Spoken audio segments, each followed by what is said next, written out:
It depends. Again, this is one of those situations where there's just enough for us to really get imaginative, but not enough to confirm what it is we're actually going to be looking at. So I think it just means that I know what it means. I know what it means, Chuck. What?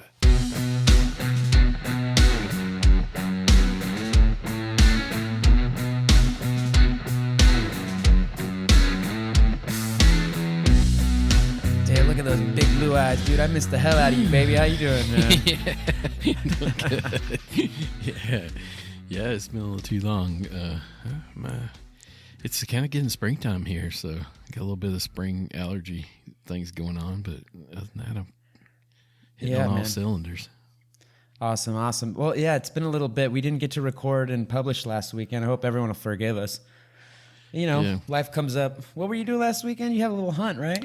I did. I went turkey hunting there back at the farm in Tennessee, and that was really fun to be out in the outdoors. It sounded like they all got away, though, right?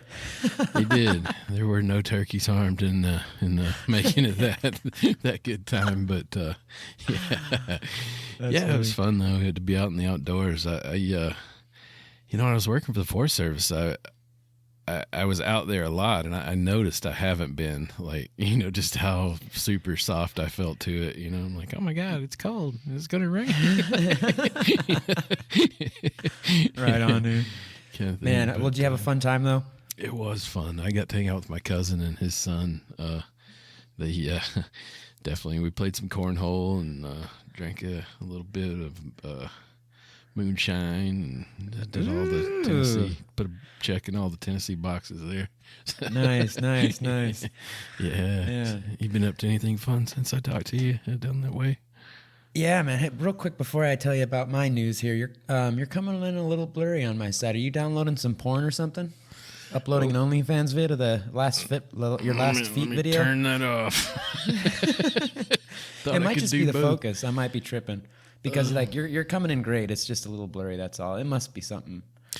I've been working with those settings, so they should be good. I think when it's, whatever, like the speed's struggling just a little bit, it'll kind of do that. But you're coming in super sharp. Like, you look crisp.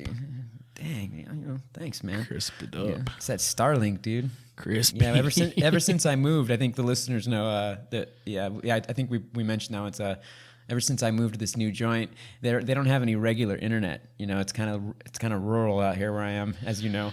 Dude, where I am now, it's like extra rural, dude, like a capital R. And so I had to go for that Elon link, get that Starlink. And man, it's sweet. Anyways, What have I been up to? I got an announcement, and I'm excited to share with you. 1 second, I don't want to lean and knock everything over. What's going on? Oh, you got your blue belt. Ta-da! I got my blue belt. Fuck yeah, boy. Congratulations.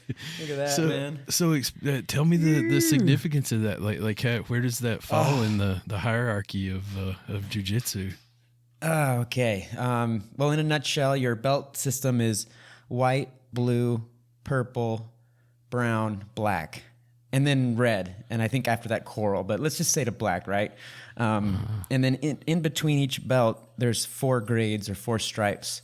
So, you get your white belt, and as you advance, your coach or professor will give you 1 stripe, and then 2 stripes, 3 stripes, 4 stripes, and then you go to the next belt color. So that right there, what does that signify for me, man? A whole lot. I'm very happy. Basically 2 years of getting after it on the mats. Dude, that blows my mind. Like you go like 4 or 5 times a week, dude.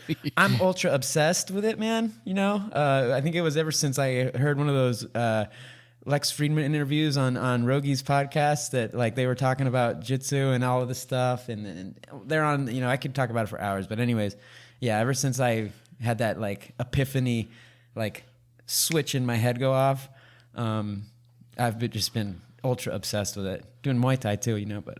The jits is really where my heart is. I didn't know you're doing Muay Thai too. Wow. No, you got to get both sides of the coin, man. In a self-defense situation, first you want to run away. At least that's my opinion. My ego's in check. But if push comes to shove, it all starts standing up. So you got to know a little bit of striking, and you got to know a little bit of grappling. But No kidding. man, dude, I'm telling you, Chuck, we've talked about it before, dude. You know, gym is the shit, going to the gym, but you got to get into the jits, man. Do both. Yeah, I would love to. I'm not going to rule it out, but Don't rule it out. I'm a little questionable about my body taking it. But do you have a lot of aches and pains from it? Or? Well, yeah, I'd be lying to you if I said it was like, oh yeah, no, man, no problem at all, no aches, no pains, no sweat, But it's actually like the most grueling thing I've ever done. And yesterday when I got my blue belt. They do something called the Shark Tank, where you basically just have to roll with everyone from the bottom belts up to the top belts. And my knuckles are a little all at once. Are hurt. Like, yeah, dude, they freaking. But they take turns, like kind dude, of. Like I almost puked. And then in a row, kind of thing. Or what? In a row, like yeah, dude, nonstop. Like, all right, you're first. Then I have to try and submit them or whatever. And I got the first submission. Next person comes out, submit, until someone submits someone. Anyway, you go through them all. So I had to roll with about, where we are, it's a smaller school. So I had to roll with about 6 or 7 people. And then by the end of it, man, I was just gassed.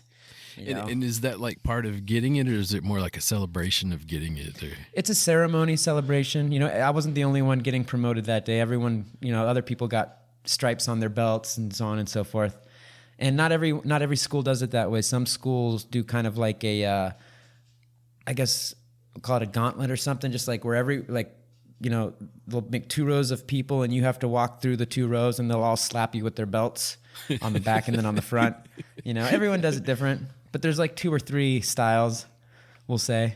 Nice. Well, congratulations to you. Yeah, I'm in the cloud. I'm in the clouds right now, man. I'm stoked. And most people, not most people, but lots of people, maybe most, I don't know. There's numbers out there, but whatever. But essentially, a lot of people leave after this. They'll just drop out and quit. But man, that ain't me, man. That ain't me, brother. All the way. I'm going all the way. Yeah, I'm gonna go until I can't go anymore, or until I, hopefully I don't get injured or anything. But Yeah. So that's what. Yeah, man, I'm stoked about that. Frick yeah, man. Yeah. I'm super excited for you, brother. That's awesome. Yeah, and any listeners out there, man, if you're looking for something that'll, that's great exercise, but you're also learning something, and it's tons of fun, great community, a brotherhood, sisterhood type of scenario. Jiu-jitsu is where it's at, man. I tell you, you combine gaming with the jits and work, it's a good trifecta. Get after it, baby. Chuck, dude, you've been hitting the gym, man. Yeah. Speaking of getting after it, dude, I'm stoked for you. Yeah. Fuck yeah, man. Yeah, it does feel good. I tell you what got me today was that freaking sauna. I know we talked a little bit about it before, but I'm still feeling it. Like I pushed myself in there today. Yeah. I was telling you, it's like when you're in the sauna, sometimes it feels like, like when you're going to bed and you kind of wrap yourself in the blankets like a burrito because you want to keep watching videos, but then it warms up inside, so you create a little blowhole. Like, cool air. Yeah. I could feel the cool air I went and sat by the shut door and I could, I could feel it. I was just like, this little crack in the door is really saving my life right now. Oh man, that's something else. I'm afraid if you push it too far, like you won't know it. You'll just be dazed. You'll be like, I'm going to get the car. Everybody's like, what are you talking about? You're doing what? Yeah, you'll start to go delirious if you stay in there too long, probably. Because I can feel it in my lips, kind of like my lips kind of start tingling a little bit, and I'm like, no shit. That's a weird feeling. This is a sign. Yeah. Well, shoot, man. But, I'm sure the listeners are also having a good old time, but they probably want to hear us get into this gaming shit, man. We got a freaking badass new game coming out, but before that, please, Chuck, do you want to get this thing popping for us? Let's do it. I'll take us in here. All right. Well, we want to welcome gamers, non-gamers, PvEers, PvPers, and even NPCs, because here at the New Wave Gaming Podcast, we don't discriminate. Yeah. I'm ChukTomahawk. And I'm Ovox. Yeah. Sorry, dude. I cut you off. My bad. My man Ovox over here. And Yeah, we got an interesting topic on today. You wanna tell our listeners what we're getting into? Yeah, let's do that. And before, this is a good one because it really, I think it's gonna fit right in with our main pillar of the pod, which is, well, it's usually what we try to do. We deviate sometimes, let's be honest, but we like to talk about the evolution of gaming from the perspective of two dudes that have just been gaming for quite a long time, especially between the both of us. And this topic is right up our podcast alley, if you will, because, man, we're going to be talking about this new FPS game that is in development called Unrecord with real-life graphics. It looks mind-boggling. So far, there's not much out there. We're going to break it all down. We've got a press kit. We've got tons of YouTube videos. There's a lot of chit-chat online about it. And it's just, Chuck, it represents, like, when I was a little kid, it represents the game that's so realistic that it's almost like real life. And that's something, since I was a little kid, I was always, like, visualizing since the first, quote-unquote, realistic games were, that I remember starting to come out as a kid. Oh, yeah. Yeah, definitely. I found that I think we talked about it during survival games. Like you've heard me talk about buy-in before, like how when you first sort of get in one of these open worlds, it kind of looks like a game at first, and after playing for a little while, like you sort of, it's almost like your brain adapts, and you see it as real, and it almost seems like with this, like you don't. Like that step is behind us. Like it's like it looks incredibly real. Like right off, the buy-in is immediate. He's like buy-in. Like, when does it drop? Yeah. Is there a wish list? Yes. Yeah, and there is a wish list actually. I think it's on Steam. It is. I'm on it. I saw it was at like 600,000 people, dude. Last I saw. Oh snap, man. Yeah, so this is definitely it's on everyone's radar, I think, especially for the gamers that are into tactical FPS, first-person shooter video games. Real quick, we really hope that you guys enjoy the pod. This is going to be a really fun one, and if you do, and if you've heard us or have heard any of our pods before and you enjoy them, we'd love to have you tag along and follow us. We're all over the social media. Our handle is at NWG Podcast, and just touch base with us there. Share any comments, any recommendations, even if you just want to shout out to Chuck or myself. We'd love to hear from you, and we'd be super appreciative, super grateful if you enjoy the pod, enjoy the chit chat, and if you're like, you know what, these two fellers, they aren't too bad. They're it's a half decent little production they got going, and I enjoy the chit chat. And maybe drop us a rating, a review, even if you don't want to say anything nice, even if you're just like, God, these guys are just ridiculous. But you know what? It's all right. It's all right. They're consistent. They're consistent. Drop us a 5-star on there, even if it's a bad review. Well, hey, we'll shout you out, man. We don't mind. It's all good. But yeah, anything like that would be super helpful, and we really would appreciate it from the bottom of our hearts. I mean, straight up. I mean, I know the listeners are out there, man.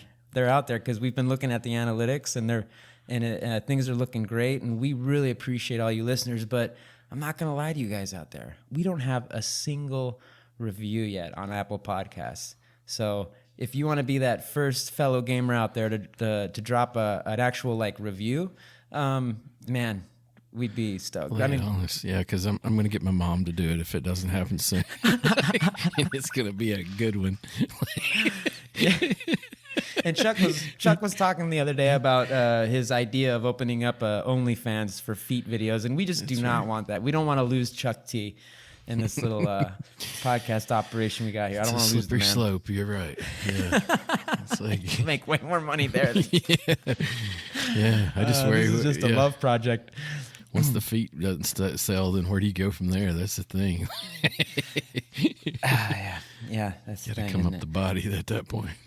Yeah, so check in with us, say what's up on the social media, maybe drop us a rating and review, and anyways, we'll get on with it. So Oh, Chuck, where do we begin? I think it's fair to start at the beginning. And the initial leak for this game, it was on Twitter, I believe. I don't think it was Instagram. I think it was on Twitter, and it was back in October 2022. And who was the initial leak from? I think his name's Alexandre Spindler. He's the creative director and lead programmer.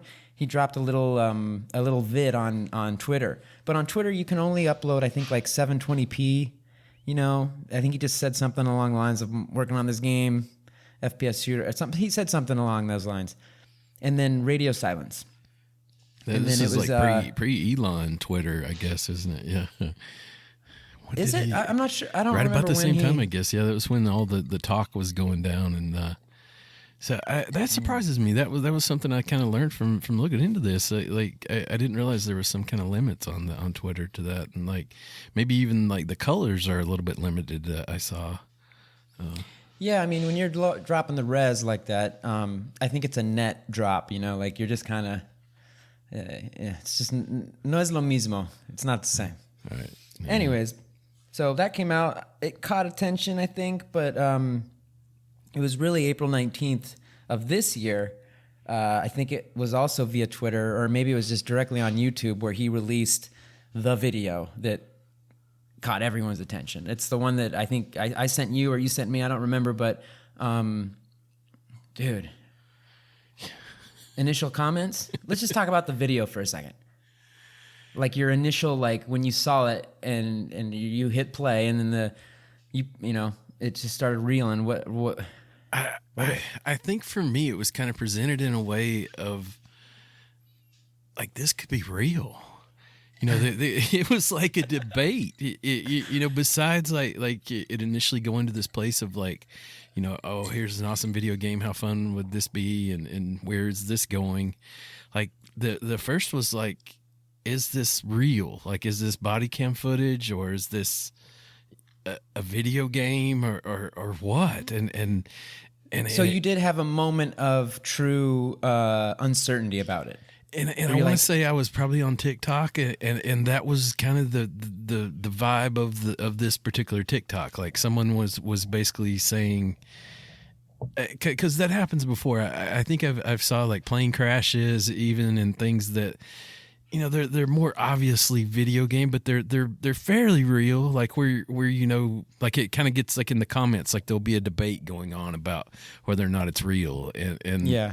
So that's where my mind went. Like I saw it, and I immediately went to the comments to see what people were talking about, and the debate was.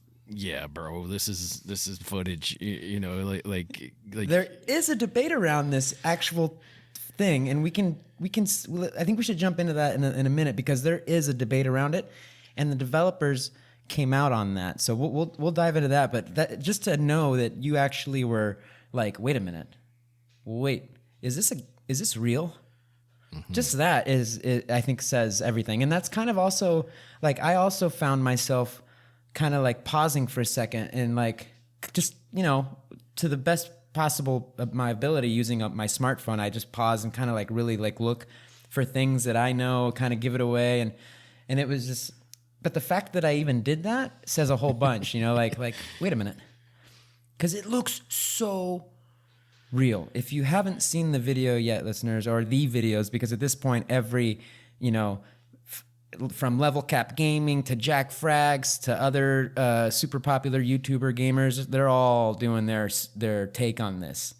But, you know, if you just go watch the original trailer or teaser, boy, oh boy, you know, take a minute, watch that if you haven't yet. Did for just a second, did you think it was the high school from Tony Hawk Pro Skater 2? Like, it kind of looked like that entrance at first. I was like... And then I saw the gun, and I was like, no. You're like, wait, no. I was like, they've made a realistic skateboarding game. And then it was like, no, there's some killing. Man, oh man. So yeah, the video is crazy. You definitely gotta, I gotta remind myself to speak into the mic directly. Yeah, the video's amazing.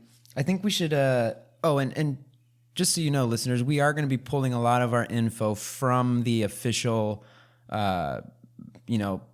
kit on the website for Studios Drama. Studios Drama is the developer of this video game. And I say Studios Drama and not Drama Studios because that's actually the name of their company, Studios Drama. You can check that out. I think it's at studiosdrama.com. I wonder, I guess French probably works like Spanish where the adjectives come after. I don't know. I was thinking about that, man. And before that, I figured maybe Drama Studios was already taken. Possible. Like, you know what? We'll do a little reversazo on these fuckers, man. We'll take Studios Drama. Anyways. A little trompe-l'oeil experience. Oh, touche. So that's the name of their studio. And, oh, God, what was I saying, Chuck? You lost. Oh, yeah, we're pulling a bunch of info from their press release. And you can check it out. They've got all this on there, including PDFs, studio art, screenshots, the video that we were talking about, the logo promo, like, you know, they kind of just put, it's all on a Google Drive file, so you can check it all out. It's pretty cool. So we're pulling from there. And pulling from there, I'm going to read real quick just kind of the description.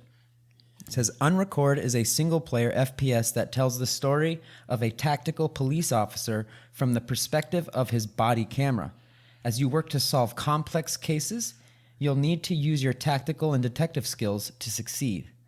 Type of game, narrative and tactical FPS. Similar games, Firewatch, Ready or Not. Or does it say Firewatch X? Firewatch 10? I don't know. And then Ready or Not. I honestly haven't played those games. Unfamiliar with them. And then we've got development stage, pre-production. In fact, I believe they're still looking for investors, publisher. They're still, you know, there's a lot of ground to cover. And release date to be determined. And of course, all of the information is subject to change, they say. Yeah. What do you have to say, Chuck? I want to go on record saying like I'm super hype about this, and like I think from just what I've saw alone, and the fact that it's kind of made its way to an episode that I will get this game and I will give it a try, like especially if there's like a demo or like a beta that we can be involved in at like a reduced price or something. But right there at that Similar Games place, like this started to, like that really interested me. So I went and like, you know, went to YouTube and I went and Googled or went to YouTube and searched Firewatch and watched a little gameplay. Oh. And like I think there's a little bias there because I was a firefighter for the Forest Service, so I've been in these like this particular game. You're like you're in a fire tower and you're oh, no shit. You're watching and what kind of struck me at this point was like this is to me, I know it says first person shooter there, but I think of this almost like as a role playing game. Like what happened in the little bit of game footage I saw, like the guys up, like say for Firewatch, the guy's up in a fire tower. He gets a call over the radio that someone's shooting fireworks, and it's incredibly dry, like it's high fire danger, and like he's supposed to come down out of the tower and go look into it. And I like those kind of games, but I think like at this point, like I'm so hooked on open world type experiences and things that this is all my fault. Yeah, I don't know. Like I'm almost picturing like God of War a little bit, like where there's sort of like a, you know, you're on a mission, but you're on a rail kind of like there's a little bit of freedom, but there's kind of like a storyline that we're following here, and Ready or Not, like I think is more like milsim, but the same kind of thing, like where it's more like almost like a Call of Duty type thing, but it reminded me of Ghost Recon, like those kind of games, like where it's much more mission based and kind of like that DMZ that we've been hitting up lately, and some of the modes we're playing on, even on Battlefield 2042 there, like it's more. A little more mission than it is like this open world where we're going against other players, and man, I tell you, I don't think you can. I don't think we. I mean, I know exactly what you're saying, and I'm with you. I get it, but I don't think we have enough to go off of yet to make that kind of a assessment, because if you look, it might be an open world game, man. Maybe not open world, but because if you recall the very first, the opening scene of the video, we have a police officer, a detective, he's outside, so we can't tell if he's able to, for example, turn around and start exploring the environment. He just walks right into the building. So, and I want to read this, taking advantage so I don't forget. And this is also from the press kit. It's in the Q&A. It says, it's actually the very first question. It says, what kind of gameplay and experience can players expect from Unrecord? The answer is, Unrecord is a tactical shooter where players can expect an immersive experience. Unrecord features complex dialogues, innovative gameplay mechanics, tough moral dilemmas, and a unique shooting system. It is not an RPG nor a loot-based game, but rather a story-driven experience with a focus on realism and immersion. So let's break that down real quick. Unrecord is a tactical shooter where players can expect an immersive experience. Tactical shooter, right? We know it's first person, body cam perspective, which is extremely innovative, and we can unpack that more if we're feeling like it. The whole body cam and kind of the effects that has. The free aim, yeah, I think that's a difference. The free aim, okay. So we got our tactical shooter. Unrecord features complex dialogues, innovative gameplay mechanics, okay, like the free aim, like you were just talking about, right? But I kind of want to lean on that complex dialogues, and then it says tough moral dilemmas. when I see complex dialogues and tough moral dilemmas, I'm thinking something like Witcher 3. I don't know if you've played Witcher 3, but you interact a lot with characters, and it's kind of set up in a way where you have to make choices, and those choices that you make will literally morph the story. Quite noticeably. It's actually, I've been enjoying the hell out of Witcher 3 lately, because I never actually played it all the way through the first time I tried it. Mm-hmm. I was still addicted to Ark. It's like, oh, this looks like a dope game, man. Yeah, and I got into it, and I was having a great time, but I really only got like through the first little section, so I've been playing it a lot. You're like, it's purge weekend. I got to go back to Ark. Yeah, I don't want to lose the base. Yeah. So that's interesting. Complex dialogues, tough moral dilemmas. So, to your point, when I hear that, I also think RPG. But here they are saying it's not an RPG. So that'll be interesting to see, what's going on here with this. ¿Qué onda? ¿Qué pasa? Yeah, and right there with the nor a loot based game, like that kind of blew my mind a little bit too. Like it seems like, a lot of the games I play these days are all about like leveling up and getting the loot. Yeah, we were just playing some Battlefield, and I don't know that I even I'm sure it was in the back of my mind, but like I'm really just now getting to the point where I'm starting to upgrade my stuff in there. I'm just basically been but that's not loot. That's not loot, though. What? It's true. Here, use this. Warzone. I look at Warzone, and I do look at that as loot because there's chests. Yeah, for sure. And it's not loot that you can keep, like as if we were talking about Ark or No Man's Sky or any other loot-based games where like in Ark, you keep your loot. You can stash it and store it, and it'll be there when you sign back into the server. In Warzone, you do loot stuff, but you're not going to keep it unless it's DMZ. You can keep it to a degree, But it's more like just one turn sort of based, like kind of situation, and yeah, it almost. I don't mean to interrupt, but it almost, and this is great for our conversation, is that there's so little that we can go off that it enables us to use our imaginations here a little bit. Like what would you like it to be? Yeah, and I think that they've kind of played on that, and that's one of the genius of their trailer, and sort of something, because they did sort of leave it open, and I would agree with you. I don't think it's like completely on a rail. Like I think like if I sort of guess how it is, like I think he can turn around like in that video we saw, and he can, look around outside that school like it's probably just loosely based, and obviously we're looking for some dude named Oscar. Like that. Yeah, that first part at least. That was going to be the first question I asked. Can you imagine the Spanish version, dude? The guy. They would make a Spanish version, dude, like with a. Imagine with Litro's voice. Obviously, the listeners aren't going to know who Litro is, but. Y el Oscar. ¿Qué es Oscar? Comes in with his gun up. Y el Oscar.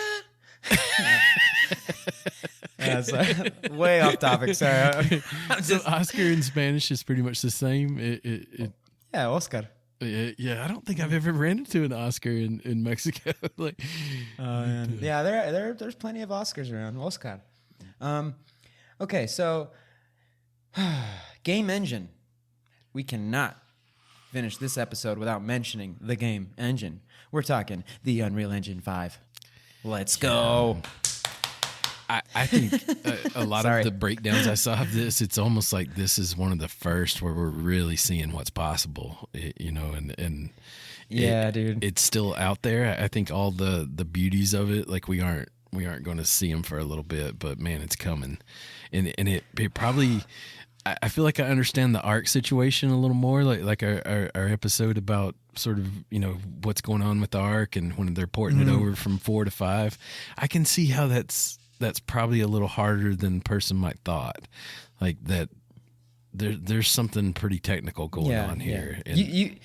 You're now even more able to maybe be empathetic with their side of things or sympathetic. I don't know which one it is. I felt that because I just imagined like all the there water. There might be something there. All the water that's in ARC. Imagine having to go back and fix the reflections of all that somehow. Like I'm sure there's a tool like an Unreal Engine 5, but there'd have to be some. You're maybe if I'm reading you right, you're not forgiving them, but you're saying I could venture to see how. That there's an argument there that they may be struggling with that. Yeah, it wasn't. I think somewhere in my mind it was kind of like they were just going to push a button and download over or whatever, and you can see like we were also piling on. Like I want all my stuff to remain the same, all my tames to still be there, all my bases that I've built and stuff, and they're kind of like, Dude, devs got to consider that. When you're building an online server game where. The players can build assets and build, their, let's call it a in-world livelihood. As a developer, you have to be mindful of what you're creating and mindful of the consequences of taking that away. Yeah. Not to go off topic and jump into like survival games and stuff, but Well, and I think to sort of pull us back onto topic, it mentions somewhere in here about, will this be a multiplayer game? And it says one of the reasons that it will not is because that balancing a multiplayer game prevents them from maximizing the cinematic and realistic experience. And why do you think that is? Like that makes sense to me, man. When I think of balancing a game, I think of like, classes and everything, but I don't necessarily think about the environment. Like I think about, players, like me being able to play with skill-based matchmaking and things like that, like play against, players of different abilities and different, far as what they've got unlocked in the game and things like that. What do you think? How do you think that balancing it takes away from the cinematic sort of realistic situation? Like do you think it's like computing power and rendering or no? I think it's purely story based and in essence based, like the spirit of the game. When you lean back, I'm sorry to change topic, but when you lean back, Chuck, the focus comes in better. I think maybe your camera is there a way for you to like focus it on the lens? It's on autofocus, so it should. It should do that. Oh, you know what it is? It's focusing on your microphone. That's what's going on. That's why you're a little blurry. But you don't want to move the mic. It's not a big deal. I mean, it's this is the best podcast on the world, but we're not professionals or anything. That's right. We're just recently going to video. I may have to upgrade my camera. I'm definitely gonna have to upgrade mine, dude, for sure. Now that we're doing a little bit of vid. Anyways, to answer your question, let me read real quick the actual FAQ on that. It says, question, is Unrecord a multiplayer game? The answer is no. While the game features tactical gameplay mechanics, it is not designed to be a multiplayer experience. We want to maximize the cinematic and realistic experience. Balancing a multiplayer game prevents this. So they're saying, we want to maximize the cinematic and realistic experience. I want to hang on that realistic part. Visualize Warzone or Battlefield 2042, dude. It's as realistic as they make it look in terms of graphics and realism. Think about the multiplayer dynamic, dude. It's just not gonna work. You got people just jumping and popping and flying out and just doing things that no one in real life would do. You know, like power slides, jump cancels. You know, all this like strategy and training and skill that comes into multiplayer. You know. There's going to be a lot of gamers that if, let's say it was multiplayer, they're not going to be interested in the game trying to be realistic anymore. They're going to be interested in getting as many kills as possible. Yeah. And that doesn't jive with the spirit of this game, I think, is what they're trying to say.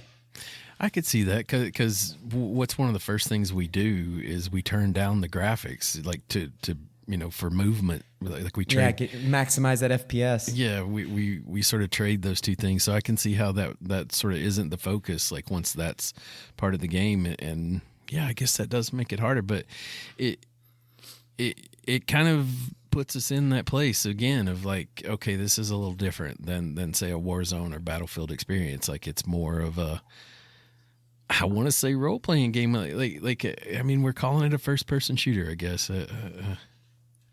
I know, man, and they're saying no, but see, it's just like with what they've given us, it seems like more of a yes than a no.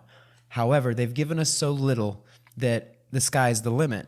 Maybe it'll begin as a only single player, as they've said it will be, and then once the game evolves more and they have more just. More to work with just overall, there might be a path that can lead to a multiplayer mechanic in the game. You know what I'm saying? That kind of long-winded way of saying maybe it will be a thing in the future. Maybe they can once they release. Let's just say they release it and they get a bunch of feedback, updates release. They've had a chance to experience how the actual gaming community interacts with the game and plays it, the styles, or they'll be able to be like, okay, now we can see we can see our community, we can see our player base, how they're jiving with it. We now have a good understanding of the load and et cetera, and you know what? We can do a multiplayer variant. This is how we're going to do it. Because a big thing that I hear a lot of, like our boy Jack Frags, Level Cap Gaming, all of those really top notch gamer YouTubers, a lot of them are referencing the what they call here. It's actually, let me find it. Oh shoot, where is it? Unique shooting system. That unique shooting system is the fact that there's no like reticle, there's no crosshairs, and it's a freehand. It's like if you and listeners, I'm kind of making hand movements here. We do have video now, but we're still working on that, so you might not actually see this hand movement at the end of the day. But I'm making hand movements, and if you play like your Call of Duties, your Battlefields, go back as far as you want, GoldenEye, not GoldenEye, but when you pull up and you aim like ADS. Aim down sights. That's right. I was trying to remember what ADS means. When you do aim down sights, the gun always comes up right to the middle. Uh-huh. And it looks like in this game, it's just not like that. It's more realistic. Your hands are shaking. The freaking stuff's going on. You can't just. No one can ever perfectly aim up in the middle. Humans aren't. We don't work like that. Robots work like it. A freaking. T-1000 or Terminator could do that, but we're not like that. So I think it's also trying to simulate our human anatomy and how humans actually, fire weapons. I would Sorry, agree. I got a little excited. I saw a few like places where they were talking about that, and to me, it almost feels like the camera is centered on the center of the chest, like where you would be wearing a body cam, and your hands are still somewhat independent, and so Yeah. you're able to. It's like really aiming, like aiming is in real life. Like we kind of have our eyeball that's back here, and then we have our hands out here that we're kind of having to line up with that. And you've got the sights. Exactly, bro. Exactly. Yeah. Dude, you hit the nail on the head. Well, That's exactly And the video I was watching, like they kind of went and showed how a lot of games will give us this perspective in its trailer. Like even though Call of Duty is not like that, though, if you go and look at some of the trailers, they are like that, and it looks way more realistic because when you're running, like it's almost like that center camera. To me, in this Unrecord game, that center camera is responding to ups and downs and things like that are being, changes from the running and the hands. Like exactly. It's like it's way like super realistic, dude. I mean, that's why I say it's ultra realistic. And I think that's something that's good to really separate. Is one thing is graphics. And then another thing is realism. Well, I'll tell and you, they're pushing hard on the real. I mean, the graphics are. It's 2023. Graphics are good, but realism, man, they have really knocked it out of the park. I tell you, an unintended consequence of that I heard. I was kind of listening to like a smaller sort of podcast or something last night where they had talked about this game and. It's that the people get motion sickness from this. Like they've tried it in different games before, but like something about that, like people are like vomiting, like from from trying to play it. And I feel like nobody wants to vom while they're gaming. Dude, I've got a friend that cannot like even if he's over, like he can't even watch me play video games. He kind of has like some inner ear stuff going on, and like as I've gotten older, I've noticed stuff like that affects me a little more, like carnival rides and things. I'm not able to stomach as much as in the past, and I wonder because I think down in that Q&A section, there's something like they ask like, is there going to be a way to sort of maybe tone that down a little bit, and it sounds like there's going to have to be. Because I think people that are really tough to this, like can take it, but I think it's like it's so real that it jacks up like our balance system in our brain a little bit, though. Man, it says it's actually the last question. It says, will there be options to reduce motion sickness for the body cam perspective in Unrecord? The answer is yes. We are working on implementing options and settings to adjust camera movement, effects, and accessibility options to make the game more comfortable to play for all. So yeah, and I get that. Yeah, dude. I mean, yeah, I can be in third person on Ark and jump off a cliff and get that whoa type feeling. Yeah, that in your gut, in your stomach. Yeah, it's about to hit.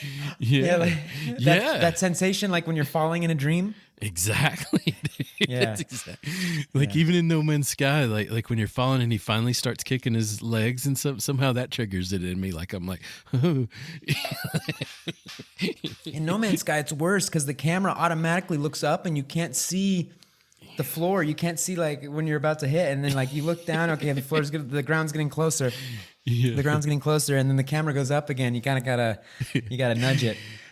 Chuck, real quick, man. Can we try zooming your camera in on you? Is it like is it a? I don't think it's gonna be in your. It's not gonna be in your system settings. I think you just have to move it a little bit so that it focuses on you and not your microphone.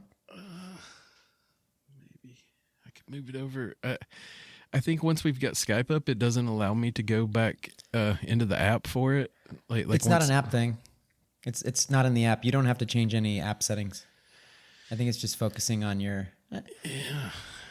There's really like no lens like to get a hold of, like you're talking about. Like it kind of just is recessed in there.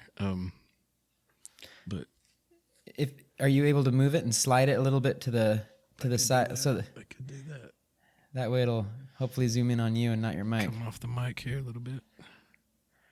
There we go. That might make it a little better. All But the microphone's more important, of course. That audio is the most important thing, so it's no big deal. Yeah. Sorry, listeners. We're just, little technical difficulties. these are the best podcast in the world problems over here. Boom. All right. Yeah, I'll work with that some later. But yeah. Well, so it's like I say, I feel like in these places too, like when I kind of think about the type of game it is, and it also kind of, one of the things that stood out to me is like they're still in pre-production. Like there's no release date out there, there's no beta. Like when I felt like all this hype at first, like I thought this must be pretty close, and then I went and looked and I was like, oh, that's gonna be a minute. Yeah, it's gonna be a minute. And it says, taking advantage of that, there is a Q&A on that as well. At what development stage is Unrecord currently? The answer is Unrecord is still in early stages of development and production. The game does not yet have a release date and is not expected to be released this year. We are still seeking publishers and investors to support the studio. Dude, I think there's only 3 people, man. Well, there might be more, but it says Drama is an independent French video game studio created in 2020 by Theo Foda C. Hirebarn. I'm probably butchering the pronunciation. I apologize. A French musician and multi-platinum records, and Alexandre Esanki Spindler. So it was created by those two. Those Frenchies. After several experiments and prototypes, Unrecord will create unexpected excitement from its first images and become the studio's first official video game. And then it says Theo Hirebarn, CEO, designer, writer, and musician. Alexandre Spindler, creative director and lead programmer. And then Michel Evangelista, or it might be Mikel. I don't know. I think it says Michel, and that says level designer as well. I think he's apart like from the Nolan Bushnell of France, as far as I know. apart from the above points, what does it say? Oh, no, never mind. Oh, I put a little note here. It says, what did I write? Apart from the above points, let's chat about how we each feel about how the graphics and realism have improved since the early FPS games that are based on quote-unquote real life, such as Medal of Honor, the original Modern Warfare, etc. Oh, yeah, because I remember being a little kid, again, kind of like I mentioned at the top. I remember being a little kid just in love with video games and fascinated by them. And I remember seeing how the graphics would advance, from the Nintendo from the Game Boy and the Nintendo. And then I had the Sega, the handheld. What was the name of the handheld? The Sega, I told you about this once. Remember the Game Gear, the Sega Game Gear. And then to this, the Super Nintendo. And I just remember seeing how graphics would improve. And I remember thinking as a kid, man, someday are we going to be able to tell the difference between real life and a video game? And I remember playing, this isn't a good example, but I remember playing GoldenEye going like, wow, these look like real people, And then I remember playing Metal Gear Solid. Metal Gear Solid blew my mind. And then I remember playing Metal Gear Solid 2, dude. Oh. That game looked so like badass to me, so realistic. I remember just going like, damn, we're getting closer and closer and closer.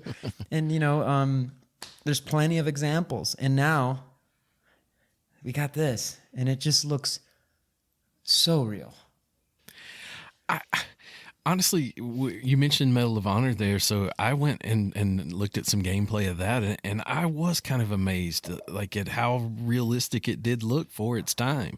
Like I forget exactly, I think it was like 1999 type time frame, and it looked good. Yeah. It looked amazing. It was very immersive, and I also heard. Kind of in the discussion about this game, people have brought up a game called Ride 4, which is a motorcycle game, and how it had a similar trailer where when folks watched it, it just blew us all away, and it was like, with these same discussions of leaps in video game graphics and things like that were coming up. And dude, I went and looked at that Ride 4, and it's obvious that it's a video game. It's incredibly realistic, and like especially like when they're racing in the rain and you see the reflections of the wet ground, the wet track kind of reflecting up, it does look incredibly good. But the colors of the bike and stuff are so obvious that it's kind of cartoony, like in a little way. And man, I'm not seeing this from this game. Like this, to me, it looks photorealistic to me. And yeah. So that definitely came up out of there. But I'm looking for the release date. Okay, just to give you an actual date, Modern Warfare, the original one, which was Call of Duty 4 Modern Warfare, was released in 2007. Okay, and Medal of Honor. I don't The remember original playing one. Medal. No, this is Modern Warfare. Medal of Honor, dude, I loved that game. It was so much fun. I think it was on the PlayStation 2, if I'm not mistaken. It was based off World War II. Yeah. I want to say it's like 1999 kind of time frame, and it looked incredibly realistic. And I feel like there's a few games that have gone down this road before. It's almost like there's sort of that other balanced sort of multiplayer, like you're talking about, where we can be doing all the slide canceling, and it's really solely focused on competition amongst players. But when you go this realistic route, it's kind of been done before, and this is the best it's ever been done. I mean, I do feel like some other trailers have kind of gotten hype like this, but like we're getting hype like this in 2023 when we're already seeing. I mean, we've remarked it, like when we switched from PS4 to PS5, like how the games that we were already playing were suddenly way better. Yeah, it seemed like both of our interest went twofold. up in No Man's Sky like a ton, versus the graphics from one to the other. So yeah, to kind of have that same impact at this point in time when we're already, our bar's pretty high. Like, yeah, they've done something here. Like, they got something, and I think they're doing it well. I mean, because there is a lot there with the realism. Like, if you want to have true realism, they're displaying it well in this game with what we've seen so far. Because we were just talking about this earlier, man, when we were playing Battlefield. Oh, dude, now you look great. It just focused. Nice. Cool. All right. Sorry about that, listeners. Anyways, we were just talking about Battlefield 2042, and I was complaining about how I shot that Abrams shell, like I shot fired the main cannon right at an enemy player, and it didn't hit him directly, but it landed right next to his feet, essentially. And nothing happened, it just damaged him a little bit. It's like, man, in real life, it would have stung at least. Probably vaporized the person. Obviously, So, if we're going to do realism is realism, and that wouldn't have flown. I do feel like it's a slippery slope that we should be careful what we ask for, because I just wondered. I think I saw this come up in a sort of an analyzation video about this trailer.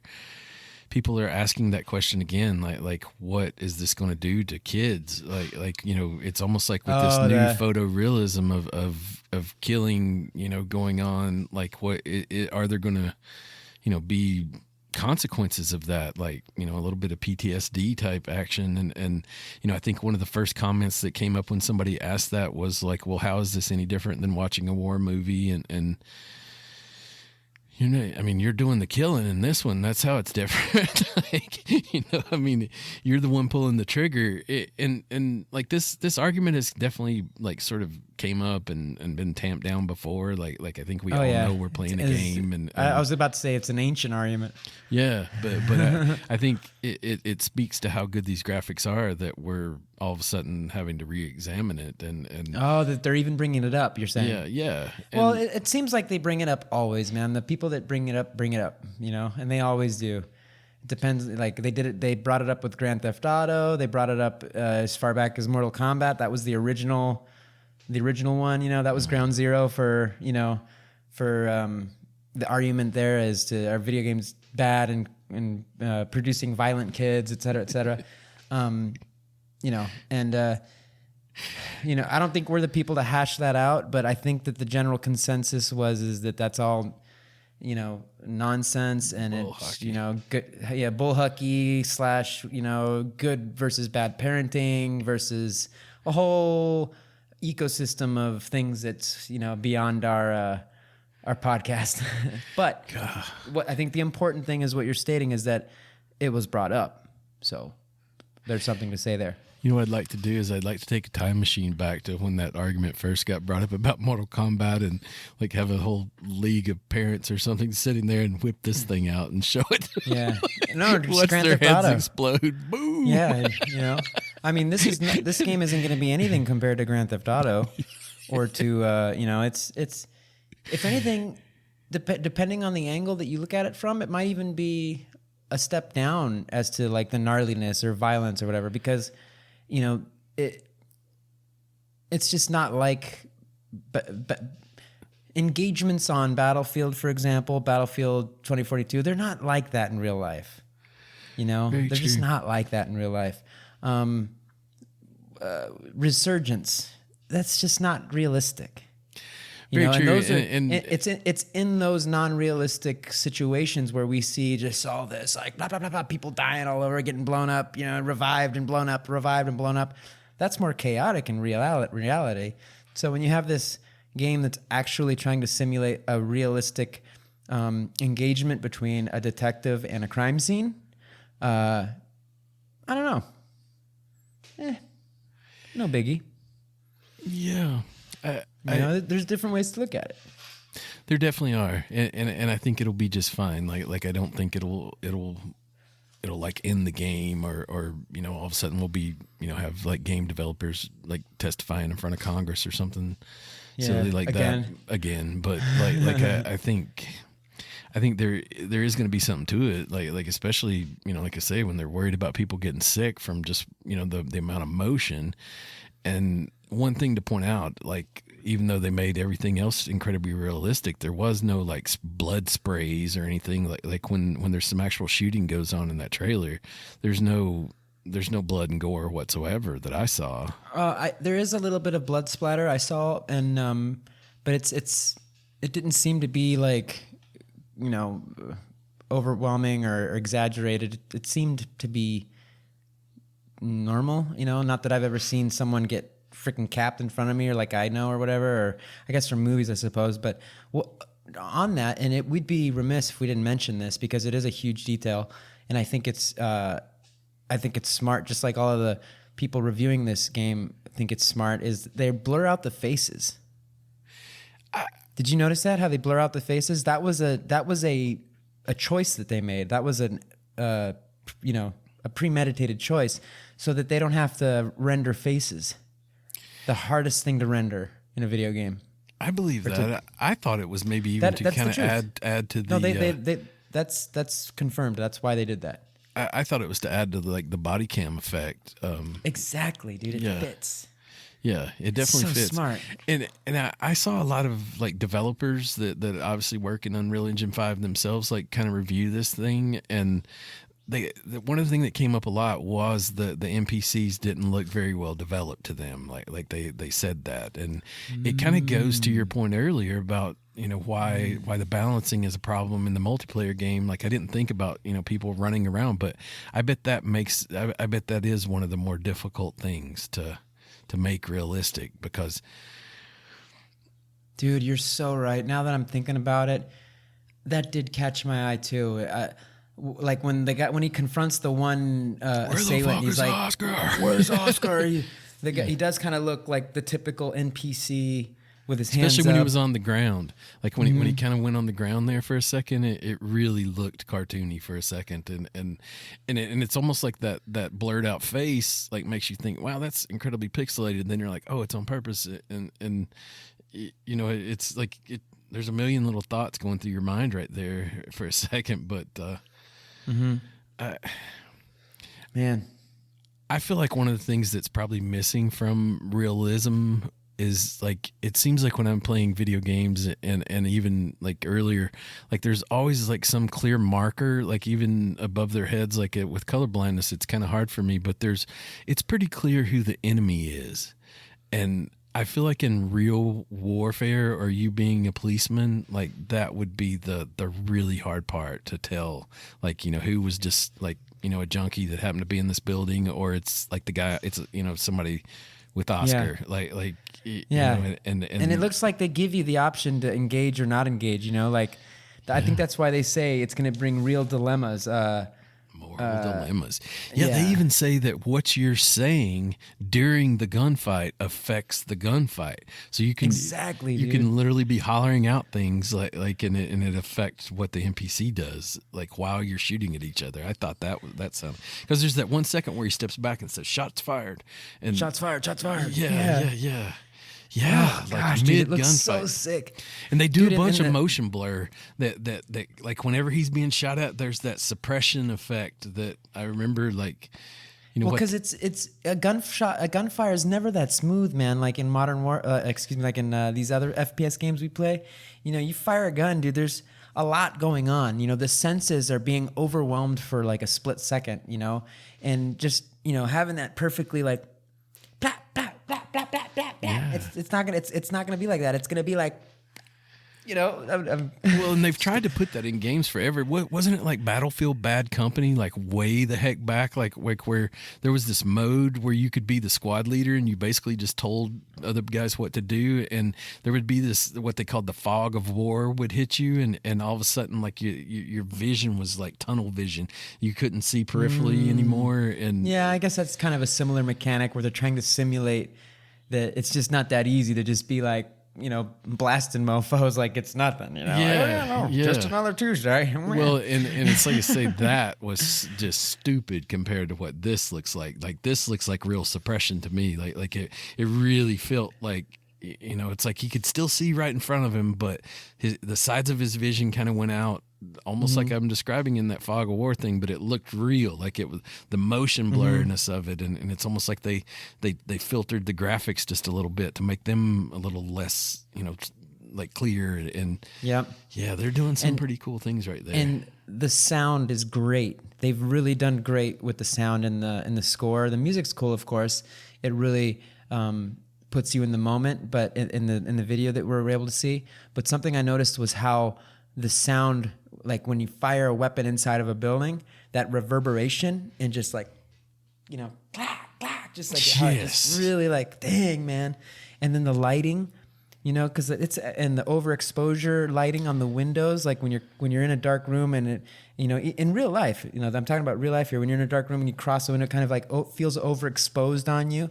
They simulate that really well, man. Dude, yeah, I'm so glad you mentioned that. There's that one part where he walks by, there's about 4 windows in a row, and they seem like the type that kind of roll in and out, and like there's birds chirping outside, and for just a second that's louder, and then it's like less loud. It's like it really gave the feeling that you were in that room, you know, that concrete walled room. Oh, I know what you're talking. Yeah, I know exactly what part you're talking about. And I remember thinking to myself, like I bet those birds would have shut up in real life. Like they would have stopped chirping. But it also made that effect really cool. And just like you mentioned, it like once he got over there and actually started shooting, because that would, like, if you fired a pistol like that, any kind of pistol in a room like that, dude, your ears would be ringing. And man, it'd be so bad. Yeah. Oh, pain. Oh, goodness gracious. Yeah, they've done Chuck, some fun things with we're coming up on an hour and change, man. I want to bring one more thing up. What do you think they mean by die and retry combat? There's a place like kind of here where in that press kit where they list the key features. You're and right. They talk about an original aiming system, which we've kind of struck on, and but then right below that they say die and retry combat with a technical and minimalist approach. No room for errors. It's up to you to develop your own tactics. Die and retry, man. That means if you get killed you're either going to have to start over from the very beginning or from a checkpoint. Yeah. The very beginning meaning the beginning of the level. It depends. Again, this is one of those situations where there's just enough for us to really get imaginative, but not enough to confirm what it is we're actually going to be looking at. So I think it just means that I know what it means. I know what it means, Chuck. What? Means you ain't gonna be finding no med kits halfway through the freaking building. That's what it means, man. There's not gonna be no freaking health pens. There's not gonna be no med kits. You're not gonna have a buddy there that can, tape you up. If you get downed, no one's gonna revive you. That's what that means. You should expect to die fairly easily, is what I'm gathering from that, and that because you're going to have to retry. You'll have to go through a few things in that storyline. I bet there will be save points to kind of keep us from going bonkers.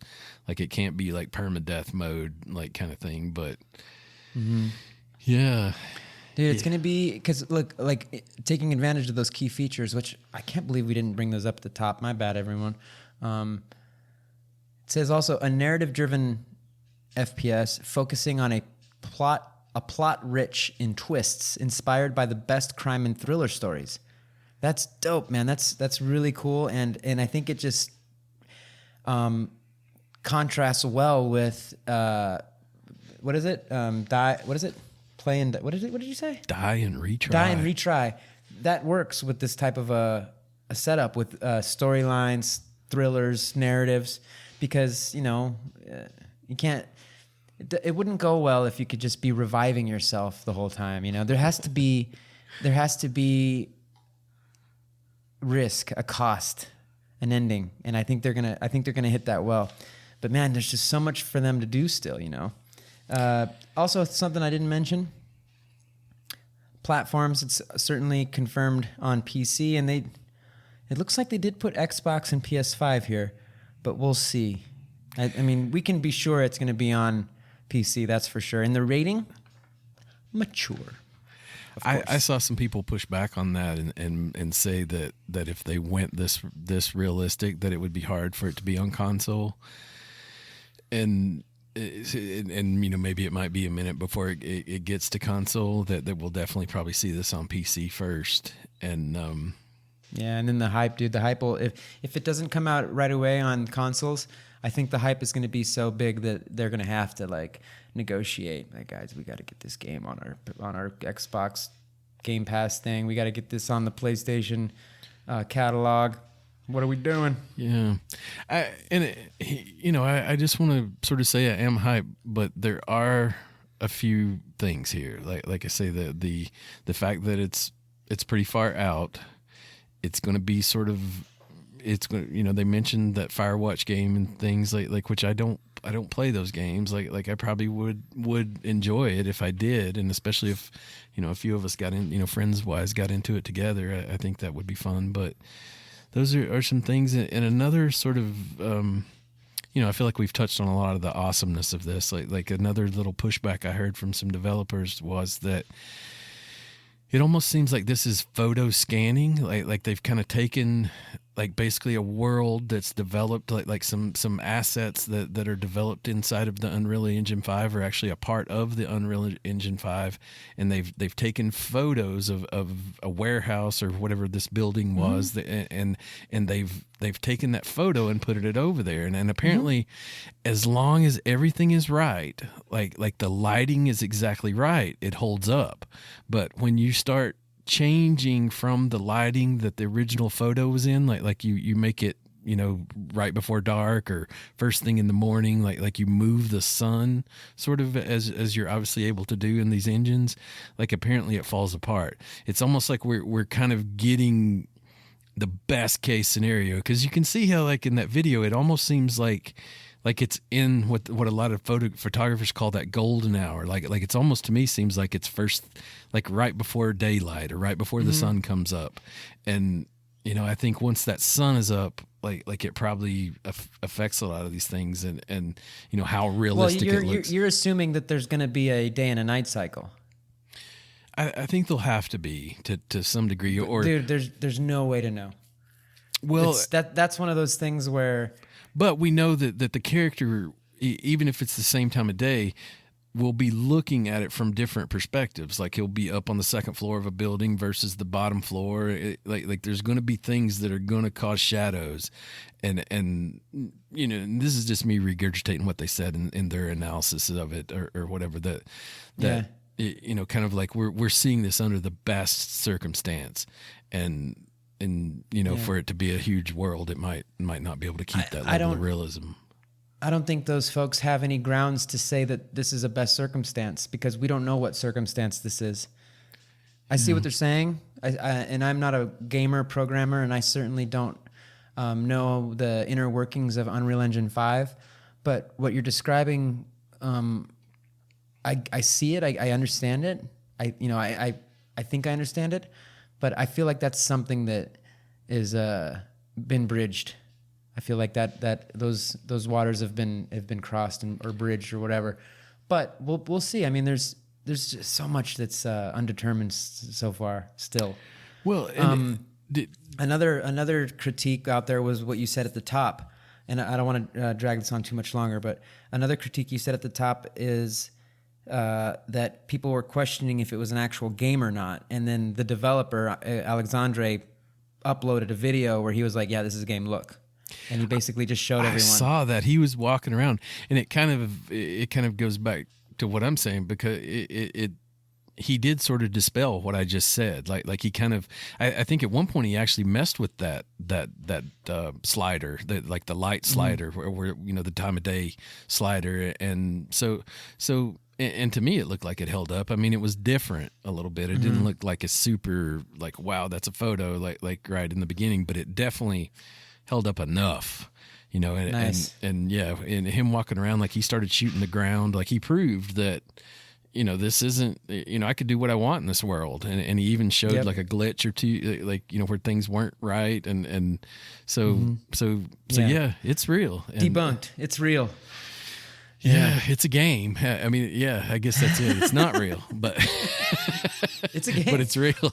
It's going to be real good, and it's exciting. And I love that it's getting people excited about games. Like I think, maybe people that haven't played in a few years, like they got older and decided, life was more important somehow. Like it's going to bring them back, and I it may, maybe want to check this new one out. So.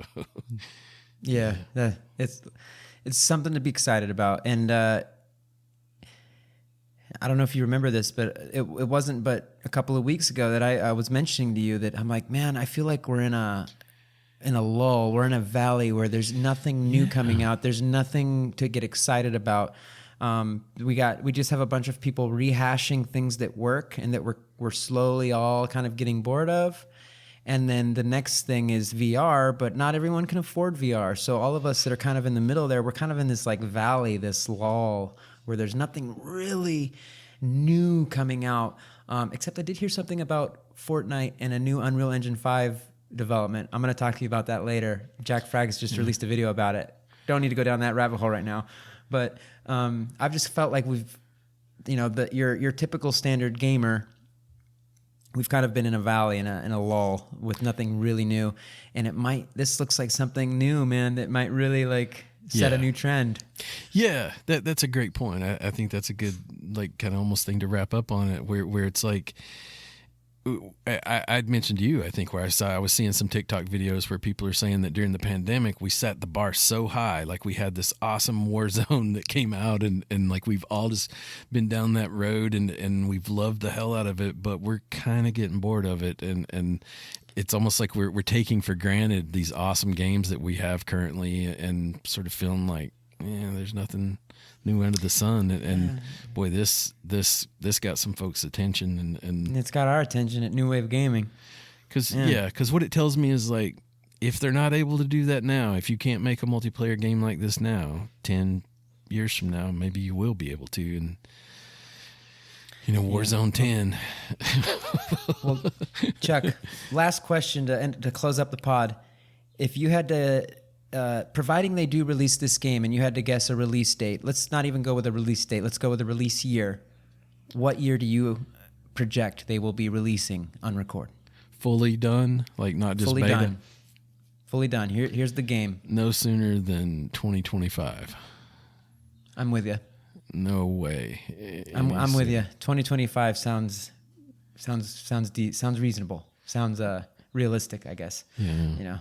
From us pro gamers over here. That's know everything right. about we know everything about the industry. Yeah. Well, So, maybe fellow this gamers- podcast will have gone viral by then. Yeah, that'd be great, man. Yeah, we listeners, fellow gamers, non-gamers, PvEers, PvPers, and even NPCs, we really do love y'all. We apologize for coming out a week late with this episode.